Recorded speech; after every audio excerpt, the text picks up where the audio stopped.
Hello दोस्तों, आज की इस वीडियो में हम बात करने वाले हैं जनरल और स्पेसिफिक ऑब्जेक्टिव्स क्या रहेंगे। मतलब ऑब्जेक्टिव का मतलब होता है उद्देश्य, कि एक टीचर जब इंग्लिश पढ़ा रहा है या फिर सेंटेंस पढ़ा रहा है या फिर उसको स्पोकन लैंग्वेज आ जानी चाहिए, तो टीचर ऐसे कौन से ऑब्जेक्टिव्स डिसाइड करेगा, प्री डिटरमाइन करेगा बच्चे को आने के लिए।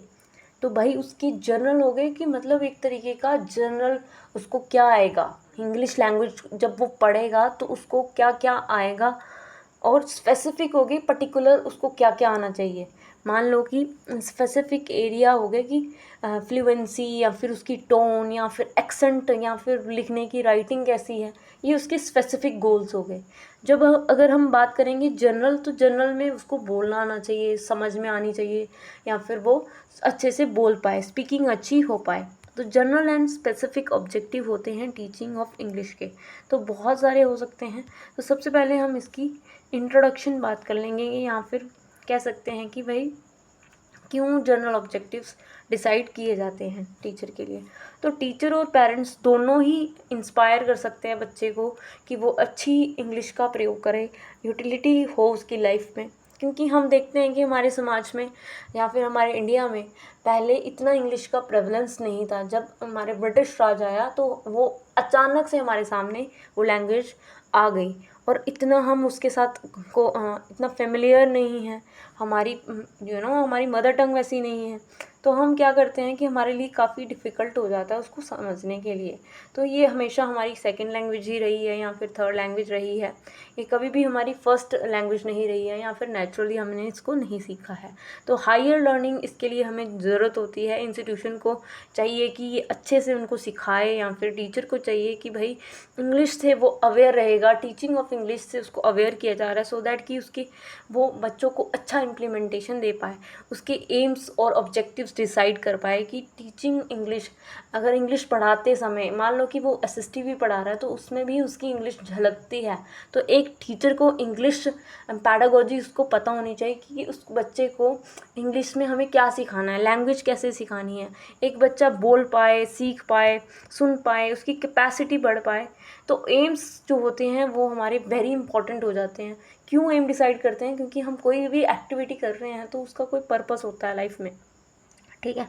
कोई भी चीज़ हम सीख रहे हैं, या फिर हम चाहते हैं कि ये लैंग्वेज से बच्चे ये चीज़ें करें, या फिर एग्ज़ाम में पास हो जाएं, या फिर पास एग्ज़ाम कर पाएँ, या फिर मास्टरी हो पाए उनकी LSRW में। LSRW होता है कि लिसनिंग, स्पीकिंग, राइटिंग और रीडिंग हो गया। तो ये जो लैंग्वेज है LSRW जो सीक्वेंस में चलती है, कहते हैं कि ये फॉरेन लैंग्वेज होती है, ये रियल हमारी लाइफ में इतना वैल्यू, मतलब हम निजी लाइफ में इतना यूज़ नहीं करते, बट हमारे जो प्रोफेशनल या फिर हम एग्ज़ाम स्कूल में जाएं, तो फिर अगर हम कहीं बाहर चले जाएं फॉरेन कंट्रीज़ में, तो हमें उसकी ज़रूरत होती है, हमें लैंग्वेज की ज़रूरत होती है। अगर हमने अच्छे से सीखी हो, या फिर उसका साउंड, प्रोनाउंसिएशन, फ्लुएंसी, इंटोनेशन अच्छे से किया हो, तो हमारा वो भी अच्छे से हो जाता है। हम कुछ अचीव कर सकते हैं, हमारी डेस्टिनी या फिर हम गोल जो भी हमने अचीव करने हैं वो हम कर सकते हैं। तो यहाँ पे ऑब्जेक्टिव्स रहते हैं कि भाई जनरल ऑब्जेक्टिव्स हो सकते हैं। टीचर जब इंग्लिश पढ़ा रहा है, इंग्लिश लैंग्वेज सिखा रहा है, तो उसके कुछ जनरल ऑब्जेक्टिव्स यहाँ पे प्री डिटरमाइन करके रखे होते हैं उसने। लेसन प्लानिंग में जनरल ऑब्जेक्टिव्स उसने उस चैप्टर के दिए होते हैं। या फिर हम यहाँ पे हम अंग्रेजी की बात कर रहे हैं, तो हम अंग्रेजी को ही पर्सपेक्टिव बना के लेके चलेंगे, क्योंकि हम टीचिंग ऑफ इंग्लिश कर रहे हैं। तो हम इसमें हमारे जो जर्नल ऑब्जेक्टिव्स हैं वो क्या क्या रहेंगे वो हम पढ़ लेंगे। तो बेसिकली हम सबको पता है कि जो जर्नल ऑब्जेक्टिव्स हैं हमारे, वो सबसे पहले तो हमारे स्ट्रक्चर, हमारा किसी भी लैंग्वेज को सीखने के लिए हमें एक स्ट्रक्चर पता होता है कि भाई एक फ़नीम्स होते हैं, साउंड हमें पता होनी चाहिए। जब तक हम साउंड को रिलेट नहीं करते हैं, हम स्पेलिंग भी वैसे ही लिख देते हैं जैसा हम सुनते हैं, ठीक है। तो बेसिकली अगर किसी भी लैंग्वेज को सीखना है, मान लो कि हम लैंग्वेज सीख रहे हैं, ठीक है, इंग्लिश लैंग्वेज सीख रहे हैं, तो उसमें 4 स्किल्स वेरी इंपॉर्टेंट हो जाती हैं, ताकि हम उसमें मास्टरी ओवर कर सकें, और या फिर उसमें कुछ सीख सकें, लर्न कर सकें, समझ सकें। तो पहला इसमें आता है सिमेंटिक। सिमेंटिक होता है जो भी हमने लिखा है, सेंटेंस लिखा है, उसमें हमें अंडरस्टैंडिंग हो, या हम कुछ भी अंडरस्टैंड कर पाएँ, ठीक है। तो ये हमारे जनरल ऑब्जेक्टिव है। जो भी हमने टेक्स्ट लिखा है बच्चे को समझ में आए। Phonetic deals with the sound, spelling and pronunciation. यहाँ पे हमने बात की कि अंडरस्टैंड हो पाए, सिंपल बात, जो भी सेंटेंस बोला गया है वो हमें समझ में आए कानों के द्वारा, या फिर समझ पाए हम उसको। फोनेटिक होता है, फ़ोन का मतलब ही क्या होता है, साउंड, ठीक है। जो जहाँ पे फोनीम्स आ गए या फोनोलॉजिकल आ गए या फोनोग्राफी हो गई या फिर फोनोलॉजी हो गई, तो हर जगह यहाँ पे साउंड की बात होगी। फोनीम्स हो गए या, ठीक है। तो deals with sound, spelling and pronunciation, कि साउंड कैसी होगी, ठीक है, उस वर्ड का प्रोनाउंसिएशन कैसे हो रहा है। जैसा हम साउंड सुनेंगे हम वैसा स्पेल करेंगे, और स्पेल करेंगे वैसा हम प्रोनाउंस करेंगे। तो एक तरीके का स्पेलिंग और जो साउंड है वो काफ़ी कोरिलेटेड है। फोनेटिकल कहते हैं इसको, या फिर कह सकते हैं कि फोनोलॉजिकल स्ट्रक्चर। ग्राफिक क्या होता है, ग्राफिक होता है लिखना, कि आप जो भी कुछ लिख रहे हो, ठीक है, जैसा आप सुनोगे, जैसा आप बोलोगे, आप वैसा ही लिखोगे। तो ये भी एक टीचर का जर्नल ऑब्जेक्टिव होता है कि भाई बच्चे को लिखना आना चाहिए, उसकी राइटिंग थोड़ी सुंदर होनी चाहिए, लेजिबल होनी चाहिए। फोनेटिक कम ग्राफिक, मतलब सुन के लिखना, या फिर reading to, related to reading. Phonetic मतलब सुन के लिखना इज़ वेरी वेरी इंपॉर्टेंट हो जाता है। नेक्स्ट हम इसमें बढ़ते हैं आगे। 4 aspects can be rolled into the 4 language skills, कि 4 एस्पेक्ट्स होते हैं किसी भी लैंग्वेज के। तो आप क्या करोगे, सबसे पहले तो लिसन करना सीखोगे। सबसे पहले जितना ज़रूरी हो सकता है आप ज़्यादा से ज़्यादा लोगों को सुनो। लिसनिंग, स्पीकिंग, आप स्पीक करोगे, उसी को जितना आपने भर लिया दिमाग में वो आप बोल दो, तो आपका वो जो है, आपकी जो आइडिया एब्स्ट्रैक्ट्स में थे, या फिर आप जो दिमाग में सोच रहे थे, या फिर जितना आपने अंडरस्टैंडिंग हुई है सुन के, वो आप बोल दोगे तो वो एक वर्बल फॉर्म में हो जाएगा। फिर उसी को आप रीड कर सकते हो, या फिर रीड करने की शक्ति है आपके अंदर। लाउड रीडिंग जिसमें बोला जाता है कि बच्चे को पहले इनिशियली लाउड रीडिंग सिखाओ, फिर राइटिंग पे आओ। इसके बाद आते हैं जनरल ऑब्जेक्टिव्स में, कि रिसीव करना, रिसेप्ट करना। रिसेप्ट होता है कि भाई कितना आप रिसीव कर पाए हो, किसी चीज़ को आप जितना रिसीव कर पाओगे, कितना आप उसको एक्सप्रेस कर पाओगे। मतलब कहने का मतलब है कि जब हम कोई बुक रीड कर रहे हैं, बच्चा जितना रीड कर पा रहा है उसको पता चलेगा कि कहाँ पे कितना, कैसे, साउंड, ये सब रीडिंग करते समय पता चलेगा। बट यहाँ पे बात कर रहे हैं रिसीव करने की। रिसीव मतलब कि जैसे एक टीवी में कोई न्यूज़ आ रही है, मान लो कि कोई कार्टून आ रहे हैं, तो बच्चे जानबूझ के कार्टून्स देखते हैं या फिर कुछ भी देखते हैं, तो रिसीव कर रहे हैं वो सुन के ऑडियो, और विजुअली क्या कर रहे हैं, रिसीव कर रहे हैं। और जब वो सुन लेते हैं 2 घंटे 3 घंटे, फिर उसी के जैसे बोलना, एक्ट करना शुरू करते हैं। तो एक तरीके का रिसीव करते हैं और एक्सप्रेशन, यही उनका जो स्पैन ऑफ अटेंशन है वो हमने बढ़ाना है। तो कहने का मतलब है कि जो 4 जनरल ऑब्जेक्टिव्स हैं टीचिंग के, वो यहाँ पे स्कूल स्टेज पे हमें सिखाने हैं कि भाई अनेबल करना है उनको कि वो इंग्लिश को English understand English when spoken, कि कोई भी अगर इंग्लिश बोल रहा है ना, उनको इतना समझ में आए कि ये क्या बोल रहा है, ठीक है, अंडरस्टैंड कर पाए उस चीज़ को। और फिर जब अंडरस्टैंड कर पा रहा है तो वो बोल भी सकता है, तो उनको इनेबल करना कि वो स्पीक कर पाए। अनेबल टू रीड इंग्लिश, जितना वो बोलेगा उतना वो रीड कर पाएगा, लिख भी पाएगा। तो ये 4 तरीके से हमें उसको डेवलप करना है ताकि वो बोल पाए, सुन पाए, देख पाए, लिख पाए। तो यहाँ पे मैंने लिखा है रिसीव, एक्सप्रेस, लिसन। जितना रिसीव करेगा, जितना लिसन करेगा, उतना वो एक्सप्रेस कर पाएगा। कैसे अपनी लैंग्वेज पे कमांड हो, और मोर इफ़ेक्टिवली वो कितना जल्दी या फिर कितना इफ़ेक्टिवली सीख सकता है, वो जितना वो सुनेगा। कहने का मतलब है कि जितना कोई भी अगर लैंग्वेज सीखनी है तो ये आपको भी पता होना चाहिए एज अ टीचर कि कोई भी लैंग्वेज को कैसे सीखा जा सकता है, जितना आप उसको रिसीव करोगे। कहने का मतलब है कि जितना आप उसको रिसीव करोगे, मतलब कि सुनने की शक्ति रखोगे, लिसनिंग और अंडरस्टैंडिंग।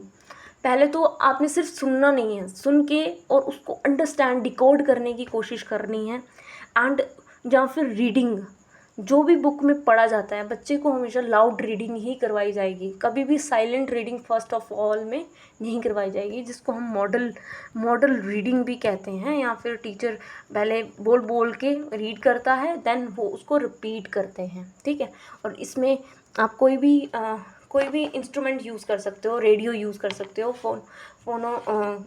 फ़ोन्स यूज़ कर सकते हो, ठीक है ना। इससे क्या होता है कि बच्चे की लिसनिंग कैपेसिटी बढ़ती है और अंडरस्टैंडिंग होगी। अगर जब वो अंडरस्टैंड करना शुरू करेगा, धीरे धीरे वो रीड करना भी शुरू करेगा। रीडिंग में उसको अंडरस्टैंडिंग आनी चाहिए। हम चाहते हैं कि उसकी अगर कमांड अच्छी हो लैंग्वेज में, तो वो इजीली अंडरस्टैंड भी कर पाए चीज़ों को, कि जो वो पढ़ रहा है क्या उसको समझ में आ रहा है या नहीं आ रहा, या सिर्फ ऐसे ही सिर्फ पढ़ने के लिए पढ़ रहा है। तो एक तरीके का जब वो सुनता है या फिर रीड करता है, जब चीज़ों को समझने की कोशिश करता है पैसिवली, वो चीज़ों को सिर्फ सुन रहा है या फिर रीड कर रहा है, तो इससे क्या हो रहा है कि उसकी ये एक पक्ष जो है वो पैसिवली वो कमांड उसकी फुलफिल हो रही है, पैसिवली वो बैठ के उस चीज़ को भर रहा है, दिमाग के अंदर इन्फॉर्मेशन जो है वो गैदर हो रही है। जब हम एक्टिव कमांड की बात करते हैं, तो एक्टिव कमांड होती है कि जैसे जो कुछ भी उसने रिसीव करा, जो कुछ भी उसके दिमाग में अंडरस्टैंडिंग है, जो भी कुछ आइडिया एब्स्ट्रैक्ट फॉर्म में है, वो क्या करेगा, अपने वर्ड्स जो भी उसने पढ़े, जो भी उसने सुने हैं, उसको डिकोड करते हुए एक्सप्रेस करने की कोशिश करेगा। इसी को हम एक्टिव कमांड बोल देते हैं, या फिर एक्सप्रेस करना, कि to speak the idea and thought, ताकि हम कोई भी जो भी हम सिंपल सुन रहे हैं या सिंबल के बारे में जान रहे हैं, या फिर कोई आइडिया या फिर थॉट, जो भी हमारा आइडिया है या फिर थॉट है, उसको हम एक पेश कर पाएँ एक सिंबल में, या फिर उसको हम लिख पाएँ, ठीक है। तो जो हमारे जो आइडियाज़ हैं, आइडिया इन न्यू सिंबल, जो भी हम दिमाग में सोचते हैं ना, तो राइटिंग में कहते हैं ना कि इसमें हमारा दिमाग लगता है, तो राइटिंग जो है वो काफ़ी स्ट्रगलिंग होती है, बहुत ही ज़्यादा उसमें हार्ड वर्क चाहिए होता है। तो राइटर तो नहीं बना देंगे बच्चों को, बट हाँ उसको इतना एबल कर देंगे कि वो अपनी स्पेलिंग, या फिर जब वो लिख रहा है उसकी पंचुएशंस, या फिर उसकी सेंटेंस फॉर्मिंग बराबर तरीके से हो रही है या नहीं हो रही है, ये सब टीचर का काम है फोकस करना। अब ये यहाँ पे बात की गई है कि किस तरह से compare with the active command of language the passive command. तो भाई एक्टिव कमांड और पैसिव कमांड ये दोनों ही इम्पॉर्टेंट होते हैं, ठीक है। बहुत ही सिंपल है, इसको इजीली एक्वायर किया जा सकता है। इससे क्या होगा, हमारे बच्चे का भी और टीचर का भी समय बचेगा, और एनर्जी सही जगह और डायरेक्टिव होगी। अगर जनरल ऑब्जेक्टिव पहले से ही डिटरमाइंड होंगे, ये चीज़ें बच्चे को ये चीज़ सिखानी है, आज मुझे बच्चे को राइटिंग के ऊपर फोकस करवाना है, अच्छा तो मुझे इसमें सेंटेंस सिंटेक्स या फिर उनका स्ट्रक्चर स्पेलिंग ये चेक करनी है, आज मुझे डिक्टेशन चेक करनी है। तो कहने का मतलब है एक जनरल ऑब्जेक्टिव हमने क्या किया, उस पर्टिकुलर डे में डिसाइड कर लिया। लॉन्ग पीरियड में भी जनरल ऑब्जेक्टिव्स हो सकते हैं फुलफिल, बट शॉर्ट पीरियड में भी अगर हम जनरल ऑब्जेक्टिव की बात करें, तो जनरल ऑब्जेक्टिव यही होता है मोर और मोर आपको सुनने की शक्ति, ठीक है, स्पैन ऑफ अटेंशन, कि एक तरीके का बच्चे का एक लैंग्वेज जो LSRW है इसी को ही फोकस करना है, बट एक जनरल वे में। वोकेबलरी बढ़ेगी, बच्चे की कैपेसिटी बढ़ेगी विद इन, ठीक है, और एक तरीके की वो कुछ नया सीख पाएगा। अब आते हैं हमारे specific objectives, very very important. Specific हो गए कि एक पर्टिकुलर इस लैंग्वेज के माध्यम से, अब 10वीं तक बच्चों को इंग्लिश पढ़ाई जाती है, ठीक है, तो क्यों पढ़ाई जाती होगी, क्या ज़रूरत है इसकी, हिंदी मीडियम भी तो होता है, इंग्लिश मीडियम भी होता है, तो हिंदी मीडियम में भी इंग्लिश होती है। तो कहने का मतलब है कि एक सब्जेक्ट स्पेसिफिक ऑब्जेक्टिव्स होते हैं। जब टीचर इंग्लिश पढ़ा रहा है तो उसको ये समझना होगा कि हमें फोकस करना है यही LSRW में, बट स्पेसिफिक में कुछ अलग हो जाता है। स्पेसिफिक में जब हम पर्टिकुलर हो जाते हैं चीज़ को लेके, जैसे कि हम लिसनिंग की अगर बात करें, तो बच्चे को पर्टिकुलर मतलब एक स्पेसिफिक एबिलिटी उसके अंदर इन्हेंस करना चाहते हैं। मान लो कि लिसनिंग इन्हेंस करना चाहते हैं, तो लिसनिंग कैसे इन्हेंस होगी, ताकि टीचर ऐसी अपॉर्चुनिटीज़ दे या फिर ऐसा इन्वायरमेंट क्रिएट करे क्लासरूम के अंदर कि बच्चा ज़्यादा से ज़्यादा सुने, ठीक है। टीचर को स्पोकन जो भी भाषा या फिर मॉडल क्रिएट किया जा रहा है, टीचर या फिर टेक्नोलॉजी का यूज़ कर रहा है, किसी वीडियो को दिखा रहा है, तो उसमें बच्चा सुन सके, लिसन कर सके जो भी बोला गया है, ठीक है। कोई भी form of language, English form of language को सुने एंड उसको पेश करे बच्चों के सामने। ऑडियो एड्स में या फिर टेप रिकॉर्डर होता है जो कि बार बार रिपीटेड होता है, लिंगुआ फ़ोन हो गया या फिर रेडियो हो गया। तो रेडियो एक बेस्ट मीडियम हो सकता है क्योंकि उसमें आवाज़ बहुत खूबसूरत होती है, या फिर आपको बहुत सारी इन्फॉर्मेशन या फिर सुनने, मतलब एक तरीके का बच्चे का स्पैन ऑफ अटेंशन या फिर लिसनिंग का स्पैन बढ़ाना है हमने। Respond to the English sound, ताकि उनको जो भी साउंड उनको सुनाई जा रही है उसमें उनको समझ में आए। क्विक सक्सेशन हो, प्रैक्टिस इन लिसनिंग, ठीक है।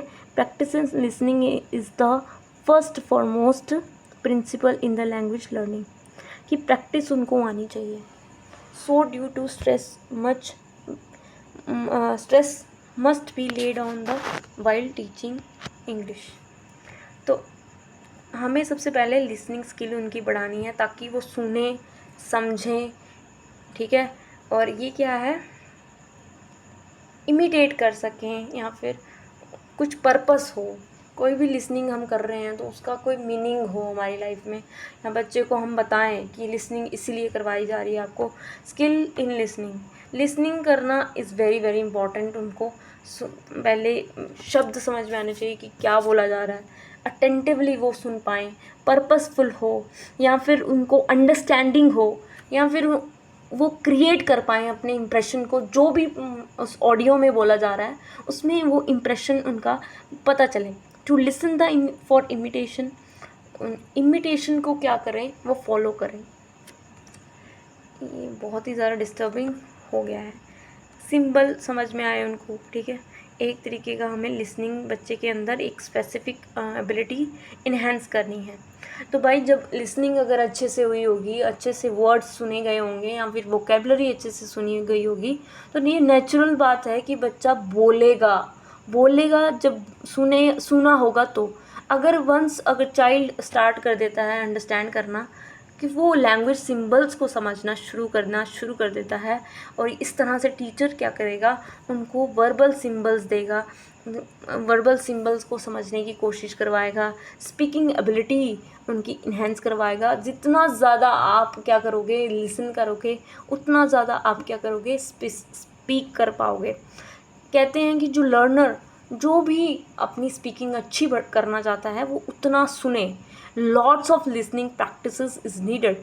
अगर आपको एक अच्छा स्पीकर बनना है तो लॉट्स ऑफ लिसनिंग प्रैक्टिस आपको करनी पड़ेगी, बहुत ज़्यादा सुनना पड़ेगा। अलग अलग एक्सेंट वाले लोगों को या फिर अलग अलग जो बोलते हैं उनको सुनना पड़ेगा, जिसकी वजह से आपकी जो लिसनिंग है वो और भी स्मूथ होनी शुरू होगी।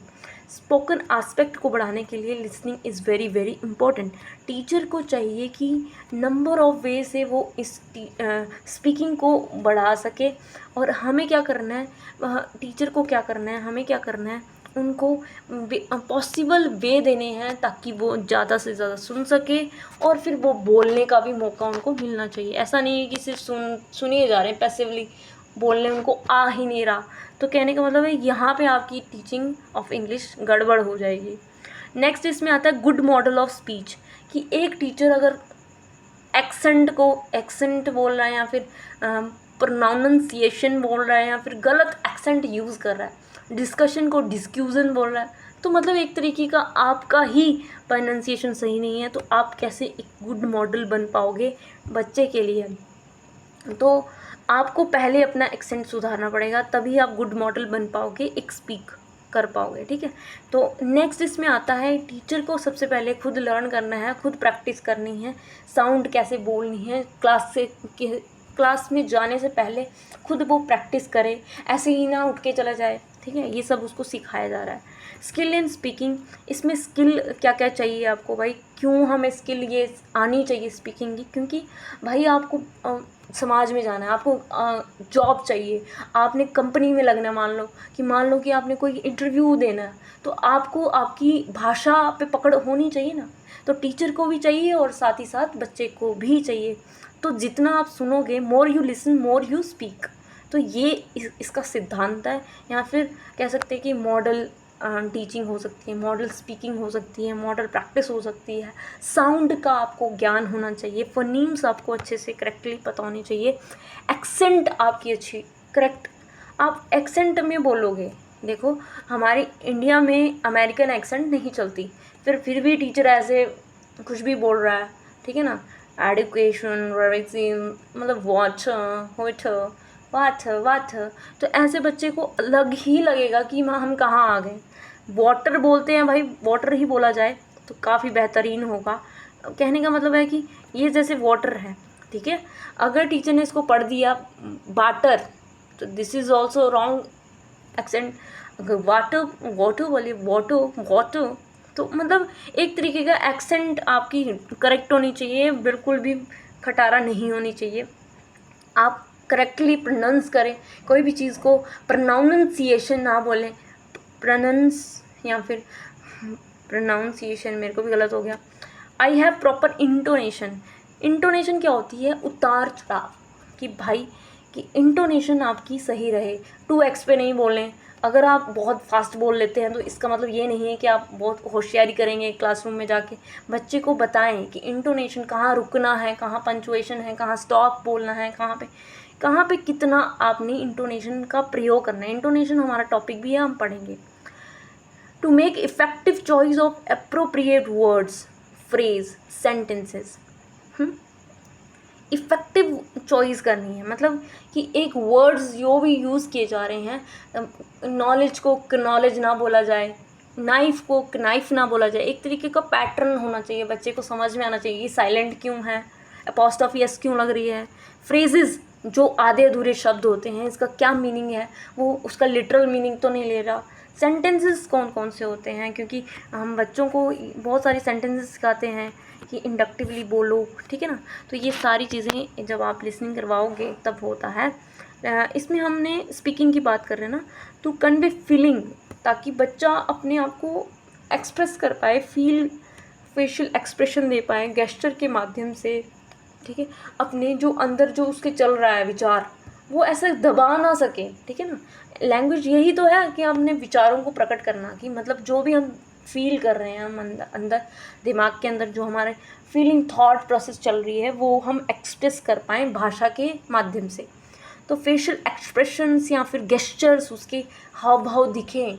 ऐसा नहीं है कि भाई वो अंदर से दुखी है और बाहर से बहुत ही हंस के, और बिल्कुल ही डिफरेंट वर्ड्स उसके हैं, मतलब बिल्कुल उनके एक्शंस में दिखना चाहिए। Natural link of oral expressions, depth of expressions, बिल्कुल दिल से बोले जाने चाहिए, है ना। फ्लुएंसी, स्पीड, आप कितनी स्पीड से बोल रहे हो, आपकी फ्लुएंसी कितनी है, आप कहाँ रुक रहे हो, कहाँ पे स्टॉप, ये सब कंटिन्यूटी कितनी है आपकी, कंटिन्यूसली बोले जा रहे हो या फिर उसमें थोड़ा झुकाव है, या फिर इस तरह से आप रिसीव करोगे, ठीक है। नेक्स्ट इसमें आता है रीडिंग। तो पहले हमने पढ़ा लिसनिंग, कि लिसनिंग भी एक ये हमारा क्या है, स्पेसिफिक गोल है। बच्चे को लिसनिंग करवानी है, तो लिसनिंग करवाने के लिए उसको वो चीज़ें समझ में आनी चाहिए, वो चीज़ें एबिलिटी आनी चाहिए, वो स्किल समझ में आनी चाहिए कि क्यों पढ़ रहे हैं हम लोग, क्या पर्पस है लिसनिंग का, क्यों ज़रूरी है, क्योंकि हम बोलना चाहते हैं। तो इसलिए स्पीकिंग भी कहीं ना कहीं लिसनिंग से ही आई है, क्योंकि अगर लिसन नहीं होगा, हमें कोई टॉपिक के बारे में पता नहीं होगा, तो हम कैसे किसी को स्पीक कर पाएंगे, ठीक है। तो उसमें ही नेक्स्ट टॉपिक आता है हमारा रीडिंग, क्योंकि हम हमारा जीवन ही रीडिंग से जाएगा, हमें कुछ सीखना होगा, समझना होगा, तो reading is very very important. Reading में हमारे सिंबल्स हमें पढ़ने आने चाहिए, पंचुएशन हमारी अच्छी होनी चाहिए, लर्नर्स रिटन सिंबल्स को अच्छे से पढ़ पाएँ।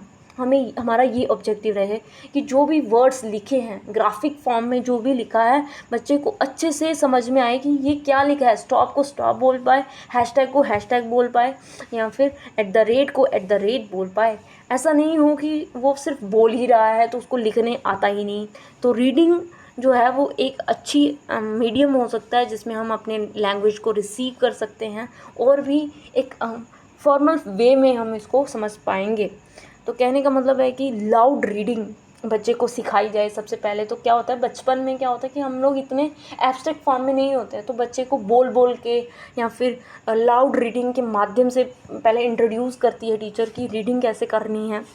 फिर लेटर ऑन भी वो ये जो हमारा जो साइलेंट रीडिंग होती है ना, जो रिसेप्टिव रीडिंग जिसे कहते हैं कि रिसीव कर लिया, ऐसा जो हम नॉलेज गेन करना चाहते हैं या फिर हम चाहते हैं कि हम रिसर्च करें, तो हम क्या करते हैं, इसमें बोल बोल के रीडिंग करेंगे तो कैसे चलेगा काम, नहीं कर इतना हम रिव्यू ही नहीं कर पाएंगे लिटरेचर को। तो कहने का मतलब है कि जब तक हम क्या करेंगे, जब हम नॉलेज के लिए पढ़ते हैं तो हम उसमें रिसेप्शन करते हैं, ठीक है। बट अगर हम बच्चे को पढ़ा रहे हैं तो उसमें हमें लाउड रीडिंग करनी होगी, क्योंकि हमें उसको स्पीकिंग में भी अच्छा बनाना है, लिसनिंग में भी अच्छा बनाना है, तो बोलने में या फिर रीड कर सके कोई भी वर्ड्स को अच्छे से वो एक्सप्रेस कर पाए, ताकि ठीक है ना। तो ये समझ में आया कि एक्सप्रेशन लाउड रीडिंग यहाँ पे ज़्यादा आपको एप्लीकेबल की गई है कि लाउड रीडिंग बच्चे को सिखानी है। While teaching loud reading teacher should see कि जब टीचर लाउड रीडिंग करवा रहा है तो देखना है कि टीचर ने क्या क्या देखना है बच्चे के अंदर, कि वो जो वर्ड्स जो लिखे गए हैं वर्ड्स, क्या वो उसको अच्छे से प्रोनाउंस कर पा रहा है, क्या उसको वो क्लियर बोल पा रहा है। अगर वो नहीं बोल पा रहा है तो उसको काउंट डाउन कर लो या फिर नोट डाउन कर लो कि यहाँ आप गलत थे, आपको ऐसे प्रोनाउंस करना है। यहाँ पे आप क्या कर सकते हो कि ये आपका ऑब्जेक्टिव क्लियर होगा जब आप बताओगे कि ये ऐसा नहीं ऐसे प्रोनाउंस करते हैं, तो यहाँ पे आपका काम कंप्लीट होगा, आपका स्पेसिफिक गोल कि आप उसको रीडिंग सिखा रहे हो।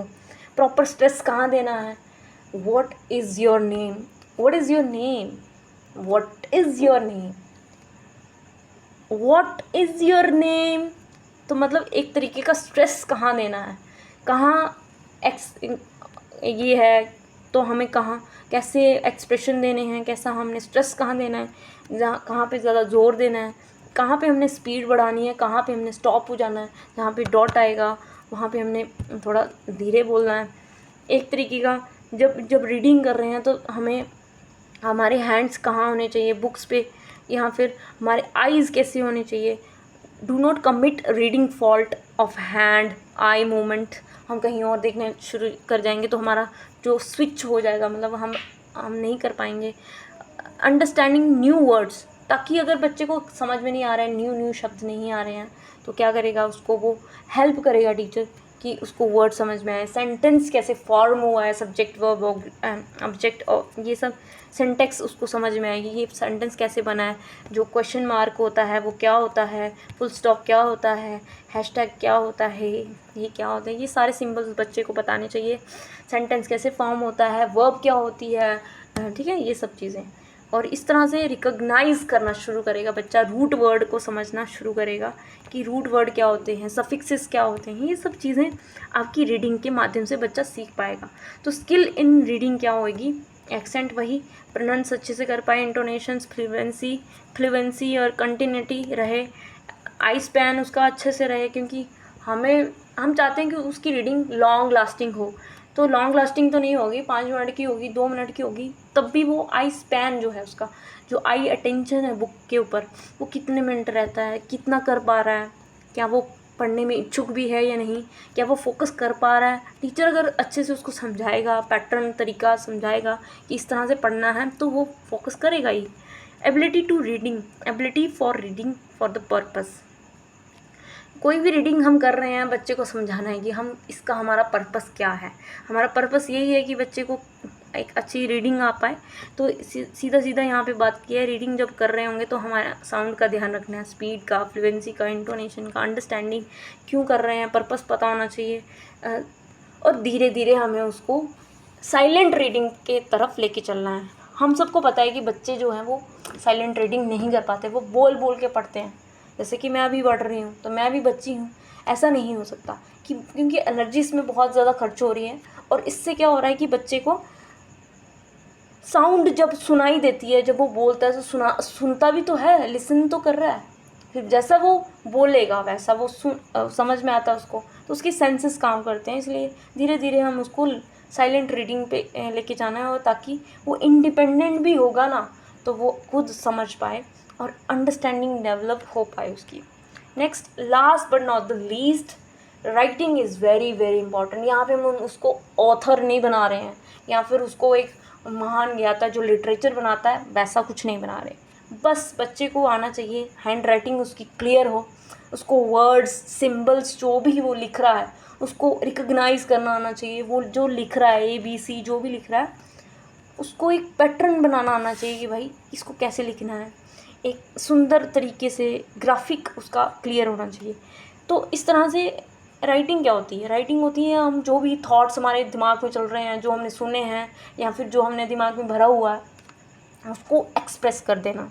Fact in the foreign language is an important aim. ठीक है, जो भी हमारे माइंड में, एनीथिंग इन द माइंड, ठीक है, वो उसको हम क्या करेंगे, should be first close in a new symbol before it is expressed. ठीक है, कि जो भी हम सिंबल्स में लिख रहे हैं या फिर एक्सप्रेस करने की कोशिश कर रहे हैं वो हमारे दिमाग में होता है। सबसे पहले दिमाग में ही अगर सही बनाएंगे तो हम लिख अच्छे से पाएंगे। 2 तरीके से होता है इसका। कैसे होता है कि हम जो भी आइडिया थॉट्स हमारे दिमाग में चल रहे हैं उसको समझ पाएँ, फिर उसको them in a new symbols, और उसको सिंबल्स में समझा पाएँ किसी को या फिर लिख पाएँ। जब टीचर इंग्लिश पढ़ा रहा है प्रैक्टिकल पर्पस के लिए, उसकी एबिलिटी इन्हेंस करना चाहता है, उसकी राइटिंग करेक्ट करना चाहता है या फिर डिक्टेशन अच्छी हो। डिक्टेशन क्या होती है, कंपोजिशन क्या होती है, जिसमें बच्चे टीचर बोलता है और वो लिखते हैं और उससे उनकी स्पेलिंग पता चलती है, वो क्या लिख रहे हैं, उनके भाव पता चलते हैं, उनके पैटर्न पता चलता है। तो ये एक्टिविटीज़ करवा के टीचर ये पता लगा सकता है, आइडेंटिफाई हो सकती है प्रॉब्लम की, राइटिंग में प्रॉब्लम आ रही है, उसकी इम्प्रूवमेंट नहीं हो रही है, क्लियर नहीं है। तो एक तरीके का क्या करेगा, उसकी राइटिंग एबिलिटी बढ़े, करेक्ट वो लिख पाए, हैंड राइटिंग उसकी सुंदर अच्छी साफ़ सुथरी होगी तो पढ़ पाएगा ना, कोई भी वो खुद पढ़ पाएगा। स्पेलिंग अच्छे से लिख पा रहा है या नहीं लिख पा रहा है, डिक्टेशन करवा लो। फिर उसके बाद स्ट्रक्चर उसके कैसे फॉर्म हो रहे हैं, उल्टे फुल्टे तो नहीं डाल रहा वो, स्ट्रक्चर सब्जेक्ट वर्ब ऑब्जेक्ट की तरह वो लिख पा रहा है कि नहीं लिख पा रहा। वर्ड्स ऑफ एक्टिव यूज़, जो वर्ड्स हैं उसके यूज़ कर पा रहा है या फिर सेम ही उतारे जा रहा है। पंचुएशन होती है जिसमें एंड, दा, दू या प्लस प्लस एक्सक्लेमेशन मार्क्स, ये सब चीज़ें यूज़ हो रही हैं, तो ये इसका भी यूज़ करता है कि नहीं करता है सेंटेंसेस में। In order to achieve this aim, a teacher should begin teaching the pupil to make the shapes of English letter. English के जितने भी लेटर हैं उनके शेप्स बनाओ और उनको बताओ कि ये चीज़ ऐसी होती है, ये चीज़ ऐसी होती है। एक चेन बनाओ, उनको समझाओ, राइटिंग करके दिखाओ कि आप कैसे लिख सकते हो। फ्री कंपोजिशन एक तरीके का आपको उसको पार्टिसिपेटिव करना है, ये आप लिखने में ऐसे लिख सकते हो, या फिर उनको कर्सिव राइटिंग सिखाओ, है ना, उनको एक पेज तो लिखने को दो, डिक्टेशन करवाओ, थोड़ा बहुत लिखवाने की प्रयास करवाओ। तो ये सब चीज़ें स्पेसिफिक गोल है कि वो अच्छे से अपना पैराफ्राइज कर पाए, हम उसको थोड़ा बहुत लिखने लायक बना दें, इतना हमने करना है। यूज़ ऑफ विजुअल एड्स का यूज़ कर सकते हैं भाई। हमें लगता है कि हम बच्चों को कोई आइडिया देना है कि इस तरह से लिखा जा सकता है या इस पैटर्न में लिखा जा सकता है ना, तो ये भी काफ़ी इम्पॉर्टेंट हो जाता है। हैंड राइटिंग आपकी सुंदर हो, स्पेलिंग अच्छे से हो, स्ट्रक्चर यहाँ का क्रक्स यहाँ पे ये आ गया कि हैंड राइटिंग आपको अच्छे से करनी है, स्पेलिंग करेक्ट होने चाहिए, स्ट्रक्चर आप देखें उनका, पंचुएशन कैसा चल रहा है उनका काम। अब यहाँ से स्किल्स क्या इन्वॉल्व हो रही हैं, स्किल्स क्या डेवलप हो रही हैं, तो भाई बच्चा जो भी उसके दिमाग में है वो उसको अच्छे से वो बोलेगा, साउंड के माध्यम से उसको सिम्बलाइज करेगा, लिखेगा, करेक्टली लिखेगा। स्पीड देखेंगे उसकी, चेक करेंगे करेक्ट लिख रहा है कि नहीं लिख रहा है। फिर उसकी स्पीड क्या है, किस शेप में लिख रहा है, उसकी लाइंस में तो गड़बड़ नहीं है ना, शेप्स कैसी बना रहा है, या फिर ब्यूटी टू द लेटर्स, और कितना मतलब क्रिएटिव कितना लिख पा रहा है, क्रिएटिवली लिख पा रहा है, क्रिएट कर पा रहा है, सुंदर लिख पा रहा है, एक टीचर चेक करेगा। Systematic arrangements of letter words, कि जो वर्ड्स हैं या फिर जो लेटर्स हैं उसको सिस्टमेटिकली लिखा या फिर बिल्कुल फार अवे कर दिया गया है, बिल्कुल डिसलेक्सिया कर दिया गया है, या फिर वर्ड्स जो है वो उड़ रहे हैं। पैराफ्रेज पैराग्राफ कैसा लिखा है, उसको पैराग्राफिंग करने आ रही है, हेडिंग डालने आ रही है, क्लियर लिख पा रहा है, पैटर्न अच्छे से बन पा रहा है, स्पेलिंग अच्छे से हो पा रही है। तो ओवरऑल देखी जाए तो यहाँ पे राइटिंग के माध्यम से हम सिर्फ उसकी वर्ड्स, पंक्चुएशंस या फिर सेंटेंस में यूज़ होने वाले स्ट्रक्चर, वो भी हम देखेंगे, वो भी हम चाहते हैं कि बच्चे का डेवलप हो। Ability develop through the 4 fold objectives.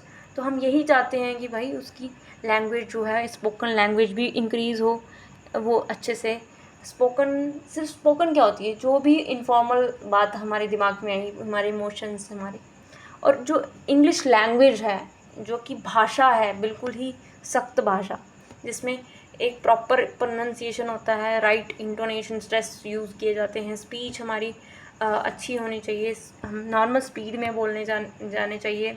हमारे जब हम इंग्लिश लेटर को लिखते हैं तो हम कैसे लिख रहे हैं, हमारे जो लेटर्स हैं उसकी फॉर्म क्या है, स्पेलिंग क्या है, हम राइट वर्ड्स यूज़ कर रहे हैं कि नहीं कर रहे हैं, सेंटेंस का अच्छे से कंस्ट्रक्शन कर रहे हैं कि नहीं कर रहे हैं, पैसेजेस अच्छे से लिख पा रहे हैं कि नहीं, ठीक है ना। तो एक तरीके का हम लैंग्वेज को चेक करने के लिए ये सब ऑब्जेक्टिव्स हम डिसाइड कर सकते हैं। हमारे ये भी ऑब्जेक्टिव्स होते हैं कि हम किस तरह से लैंग्वेज को बच्चे को पढ़ा पाएँ। जैसे कि पोइट्रीज़, पोएम्स होती है, या फिर स्टोरीज़ होती हैं, या फिर आर्टिकल्स विद कॉम्प्रिहेंशंस होते हैं। प्रोज़ कैसे पढ़नी है भाई, बच्चे को जैसे राइमिंग करवाई जाती है, टीचर बोलता है, फिर बच्चे रिपीट करते हैं, तो एक तरीके का रीड सिंपल प्रोज़। तो बच्चे को एक प्रोज़ पढ़ना आना चाहिए, उसका कुछ भी साउंड क्रिएट नहीं कर रहा हो, ताकि उसे पढ़ने आए एक साउंड के साथ, ठीक है। पोइट्री कैसे पढ़नी है, पोइट्री के भी एक रिदम होता है।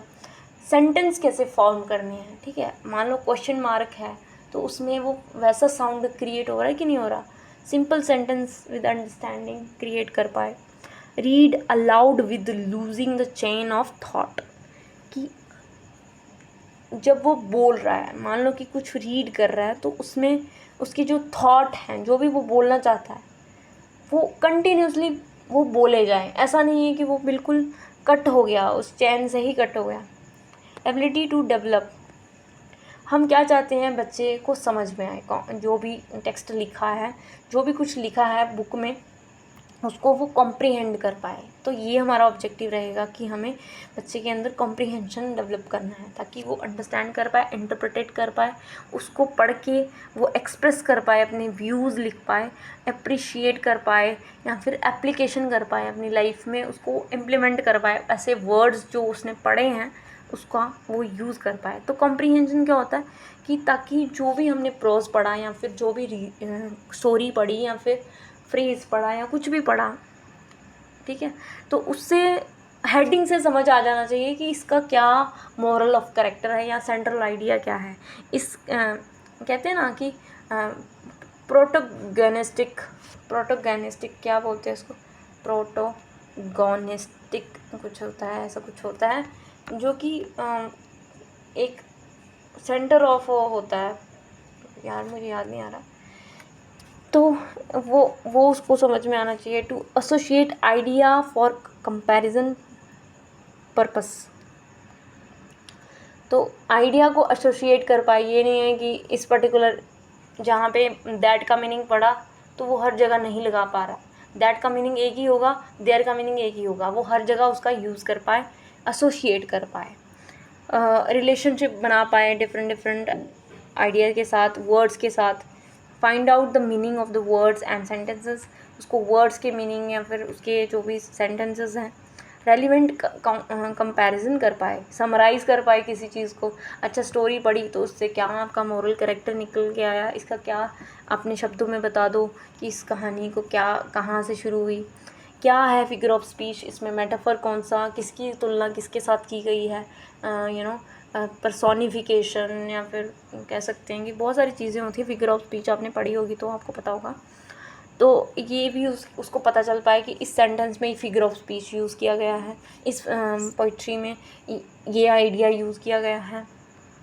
इंटरप्रेटेट कर पाए, जो भी शब्द प्रोज में या फिर पोइट्री में दिया गया है उसको वो इंटरप्रेटेट कर पाए कि ये हमें, इसका मीनिंग ये है, एक्चुअल जो इसका मीनिंग है वो डिफरेंट है, बट इसका मीनिंग रियल ये है।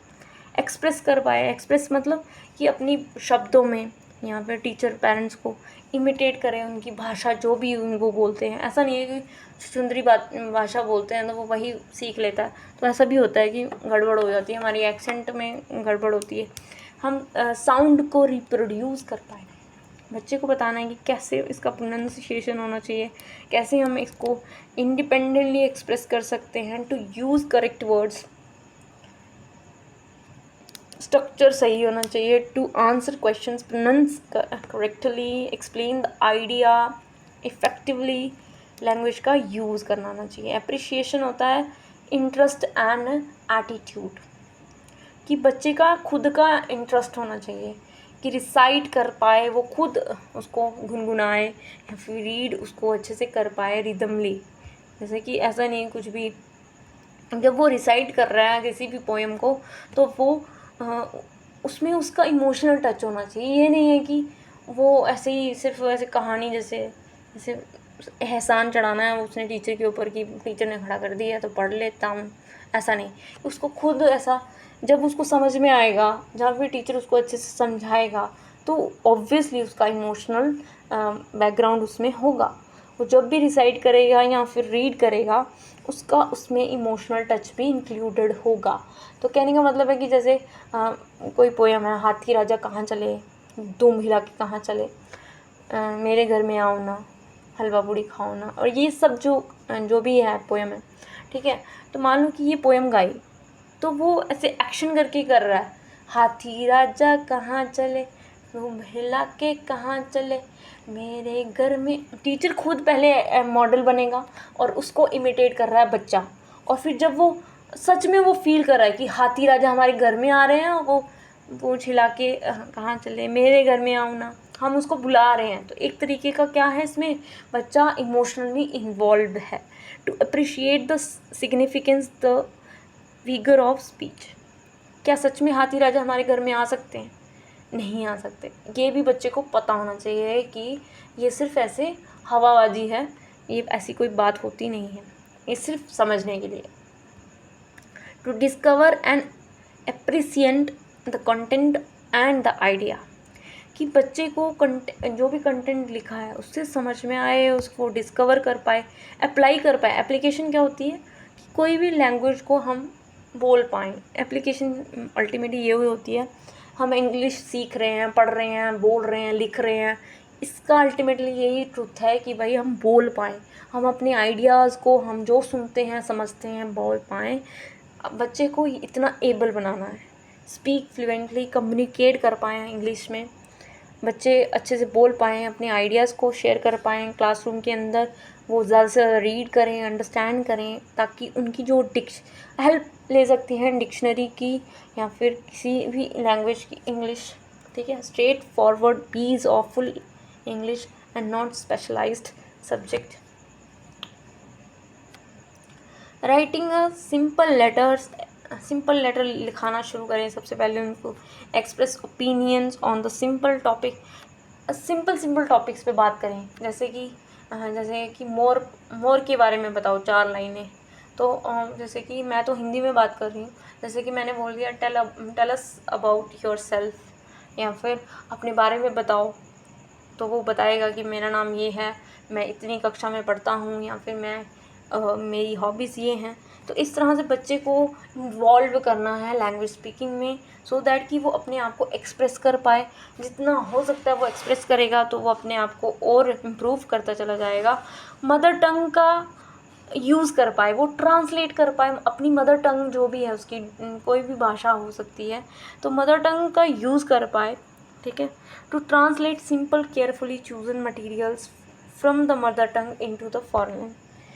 मदर टंग में जो भी शब्द दिए गए हैं उसको वो चेंज कर पाए। जैसे कि हमारी मैक्सिमम मदर टंग हिंदी ही होती है, अब कम ही लोग बोलते हैं रीजनल लैंग्वेजेस, बट हम देखते हैं कि हिंदी शब्द को ट्रांसलेट कर पाए कोई भी, ठीक है। पहले वो उसको हिंदी ही सिखा दो, ठीक है, उसके बाद हम इंग्लिश में आ जाएंगे।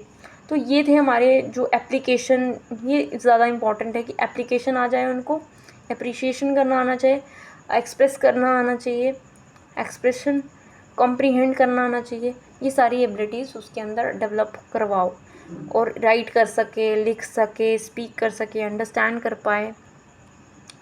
राइटिंग की स्किल कैसे बढ़ेगी ये भी हमने देखा। रीडिंग की कैसे बढ़ेगी, लिसनिंग की कैसे बढ़ेगी, स्पीकिंग की कैसे बढ़ेगी और लिसनिंग की हमारी कैसे बढ़ेगी। तो I hope you will get some little bit from here and thank you, have a nice day guys. आपको अगर समझ में आया होगा तो प्लीज़ लाइक करें, कमेंट करें एंड शेयर करें, सब्सक्राइब करें in this channel. Take off, bye bye.